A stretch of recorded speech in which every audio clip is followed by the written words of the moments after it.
Bible சொல்றது, அன்றியுமோடி தீர்மானத்தின்படி அழைக்கப்பட்டு தம்மேல் அன்பு கூறுகிறவருக்கு கர்த்தர் சகலமும் நன்மைக்கு ஏதுவாக மாற்றுவார். எத்தனை பேர் நம்புறீங்க? அவரை நேசிக்கிறீங்க, நீங்க அவரை நேசிக்கிறீங்க. அந்த அன்பில நீங்க இளைப்பாற கற்றுக்கொள்ளணும். எத்தனை இடர்கள் வரும்போது சொல்லுங்க, அவர் என்னை கைவிட மாட்டாருங்க. அந்த நம்பிக்கை உள்ளவங்க இருந்தா ஒரு நல்ல ஆமேன்னு சொல்லுங்க பார்க்கலாம்.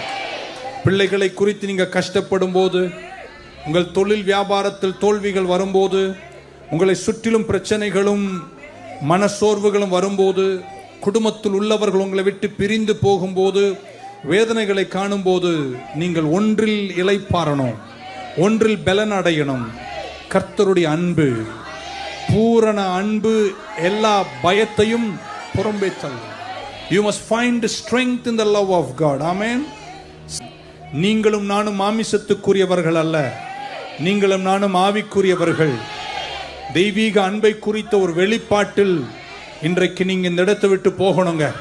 நான் நம்புகிறேன், இந்த மீட்டிங் முடிச்சு இன்னைக்கு வீட்டுக்கு போகும்போது பல வருஷமா உங்களை பிடிச்சிருந்த பல போராட்டங்களும் இன்னைக்கு கர்த்தர் விடுதலையாக்குவார் என்று இயேசுவின் நாமத்தில் நான் விசுவாசிக்கிறேன்.